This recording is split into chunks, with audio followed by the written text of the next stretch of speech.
Indeed, Chris Mason, our political editor. Jill Rutter, Senior Fellow at UK and a Changing Europe. Hello, Jill. Welcome on, welcome back. What's your reaction to this?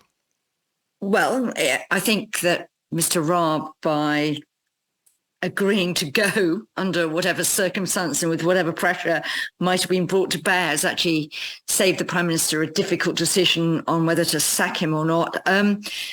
As Chris Mason was saying, I mean, it's quite difficult to sort of really know what's going on until we read Adam Tolley's report. I mean, he has rather said to the Prime Minister, I don't think much of this report or the guy that you commissioned to do it, because he's made very clear he's really quite unhappy with some of the judgments that the report has come to, even though he's very grudgingly accepted them.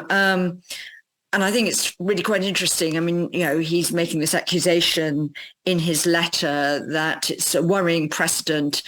And there's that very interesting line about setting the bar for bullying so low that it'll have a chilling effect on ministers who want to drive change. Whereas I think, you know, looks at it from the other way around, you know, I think there was quite a general feeling that one of the reasons why Dominic Raab was a relatively ineffective minister was because he absolutely failed to build functioning working relationships with his civil servants in a succession of departments, and that people you talk to really saw Dominic Raab as a bit of a case apart from other, you know, demanding, hard driving ministers, and Dominic Raab clearly doesn't see himself in that light.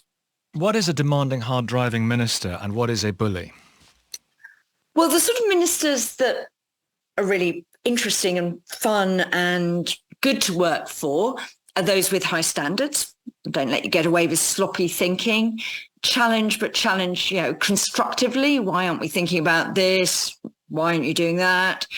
Could we do this? You know, it's best in many ways to regard successful government as a partnership between ministers who bring the political objectives, the political vision, the political clout and nous to the department, and the officials who you would hope bring expertise, knowledge of how to get things done, a sort of, you know, understanding of what's gone before, what has the potential to work, what doesn't.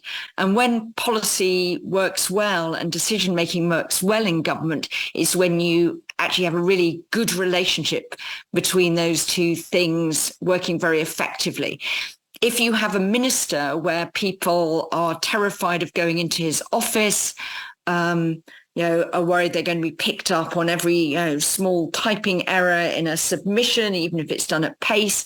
You know, we don't know what's in the Tolley report, but some of the things that have come out before, you know, have to conform with sort of very narrow rules over length or formatting of things, are really, really worried that, you know, they will be picked on and humiliated in front of their colleagues, then you're never going to get a very constructive conversation of the sort you need between ministers and their civil servants. And I think one of the things that's intrigued me about the Dominic Raab case for a long time is why, you know, successive prime ministers who've given him ministerial jobs, both, you know, Theresa May, Boris Johnson and Rishi Sunak, where it's been known that he's not managed to establish good, effective working relations with his civil servants, have not actually worried about that from a management government effectiveness point of view before you get on to the much more specific things about was he a bully or not.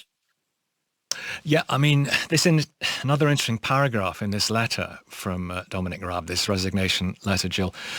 Finally, I raised with you a number of improprieties that came to light during the course of the inquiry. They include the systematic leaking of skewed and fabricated claims to the media in breach of the rules of the inquiry and the Civil Service Code of Conduct, and the coercive removal by a senior official of dedicated private secretaries from my Ministry of Justice private office in October of last year.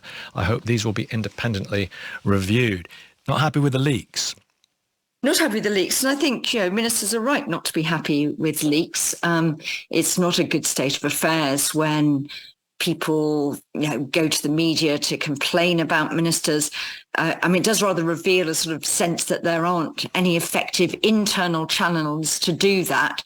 But I think, you know, ministers shouldn't be faced with leaks from wherever they're coming from their civil servants. We also get sometimes leaking by ministers or special advisors on their behalf about civil servants to the media, and that's it creates a bad working environment on all sides. So I think he's potentially got a legitimate claim. Whether they're fabricated or not, that's a different issue. And maybe the Tolley report would shed some light on that. Until we see it, we don't know. I think the last line you read out, Nicky's really, really intriguing. There were stories when Dominic Raab returned to the Ministry of Justice that quite a lot of people who'd previously been Justice Secretary under Boris Johnson didn't have an appointment under Liz Truss because he was a very clear Rishi Sunak supporter and she tended to solely appoint loyalists. He came back to the same department under Rishi Sunak. An interesting judgment there in any case by Mr. Sunak to do that. Possibly questionable, but that's a different issue.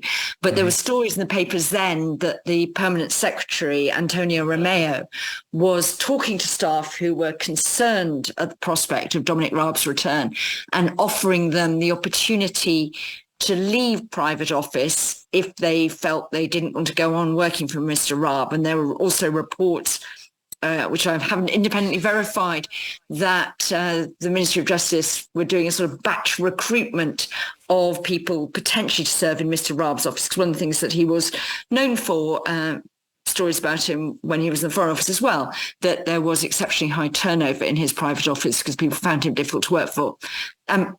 I mean, he's not the first ever minister to have rapid turnover in their private office because they're difficult work for. And when I was in the civil service, there were always some ministers who were known to be extremely difficult and got through private secretaries quickly, got through drivers quickly. So that was not completely unprecedented. But it's very interesting because he's saying that something rather different happened, which was that there were people who wanted to stay and work for him, but who were forced out by the department. And it'd be very interesting to see if any light is shed on that in the Tolley report, or whether we find more out about that. Maybe if Dominic Raab decides to make some sort of statement or something when he goes. And the thing we also haven't seen yet, or at least I haven't seen, you might have done, Nicky, is what the Prime Minister says in response. Does the Prime Minister come in behind the Tolley report, or does he express great regret at Dominic Raab's departure and not qualify it at all?